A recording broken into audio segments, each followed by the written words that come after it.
Hey there, BookTube.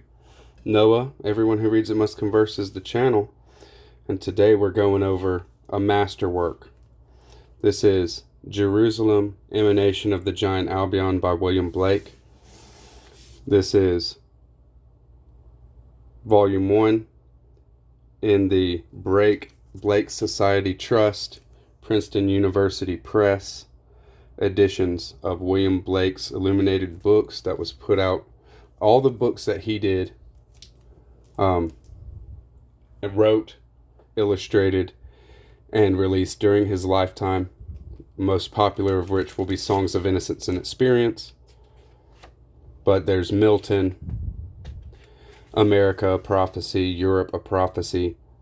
The greatest work is this, Jerusalem, Emanation of the Giant Albion.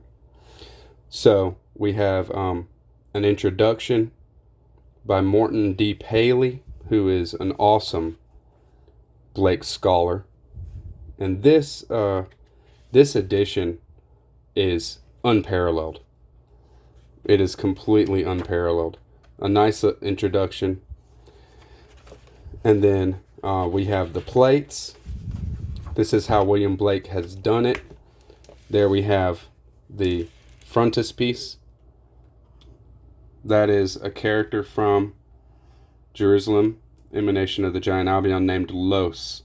And Los entering the door of death. Los entering into generation, into the creation.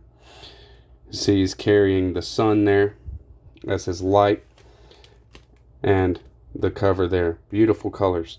So as far as we have, maybe 6 copies of this text has survived, and only 1 full color copy. And this is a very high quality reproduction of that one fully colored copy that William Blake did during his life. It is in Yale University. That's where it is right now. The letter, first off, is to the public, where he introduces what he's doing here. The words here are just amazing. There's so many wonderful lines. The first page here, all the beautiful illustrations here are highly symbolic and very much a part of the text, as much as the words themselves are. Los with his specter. A specter is the shadow of the person. Think Jungian.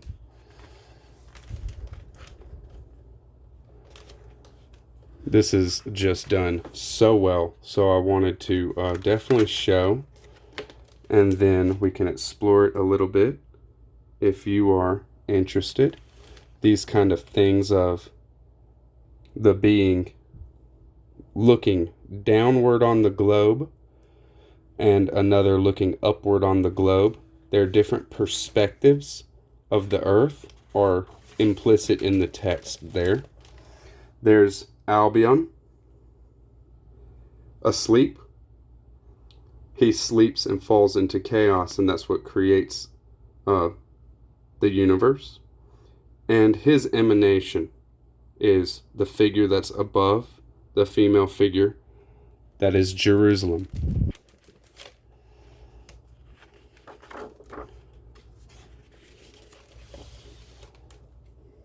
Reuben.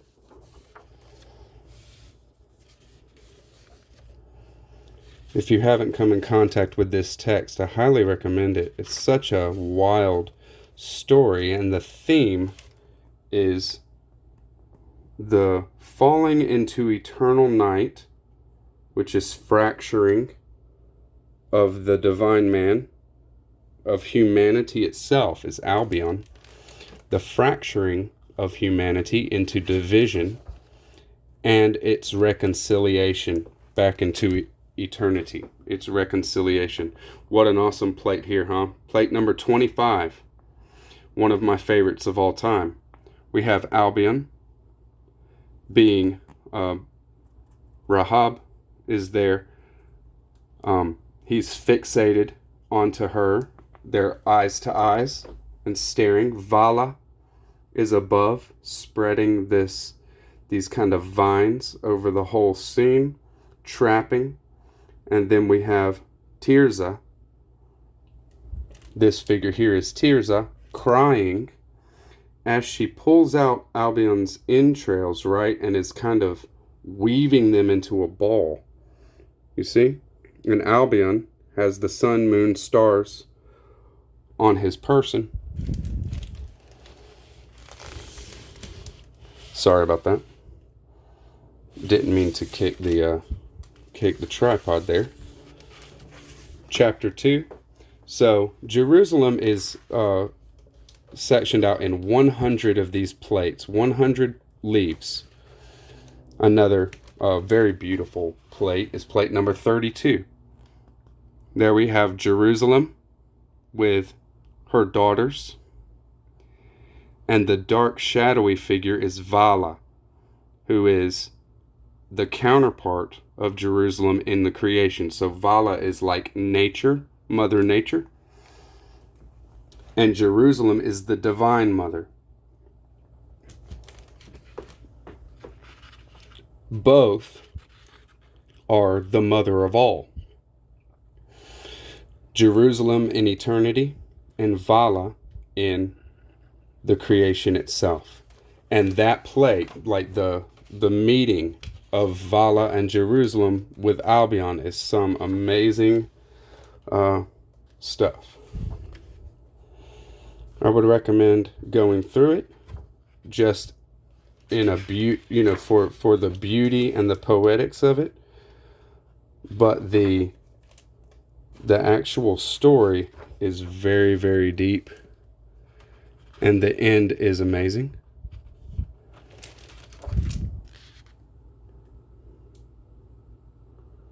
"100 plates, 4 chapters, 25 plates apiece." And you saw that we have at the beginning a letter to the public. And then we come up on the letter to the deists, to those who worship nature.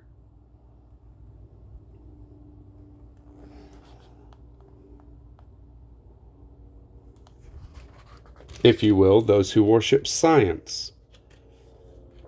That is the letter to the deists. Another, Jerusalem. This is the beginning of chapter 3. There is a letter to the Jews.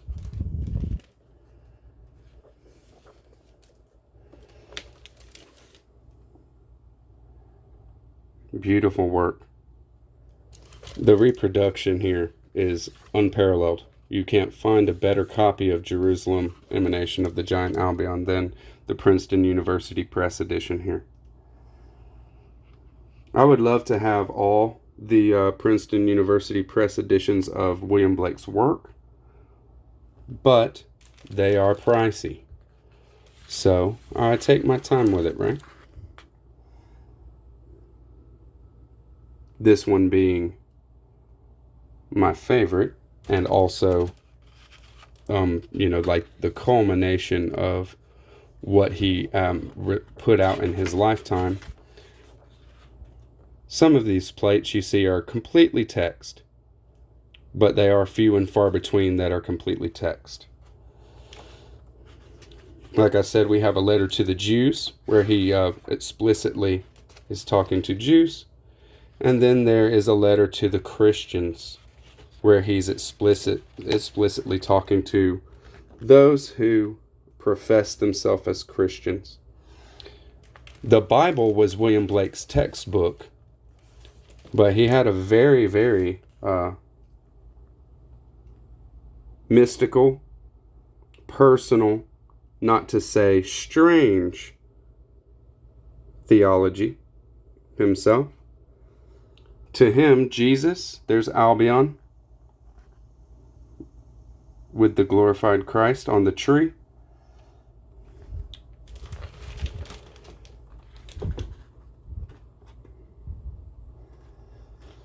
William Blake saw, there it is to the Christians, William Blake saw Jesus and the entire spiritual body of Jesus, who is God, as the imagination of man, the imagination of mankind. That is why there is nothing outside of God. There is no limit to God, because God is your imagination. And whatever you can imagine, you can create. You can make be. A very awesome point. This is plate number 81. A very awesome point in Jerusalem, Emanation of the Giant Albion. You'll see here we have plate number 84. And that picture there looks very much like the picture of London, the poem London, in William Blake's Songs of Innocence and Experience. And you'll see some of those kinds of things. And that definitely has its own thing to say. Blake was calling the reader, anyone who would experience his work, to be concerned with the minute particulars.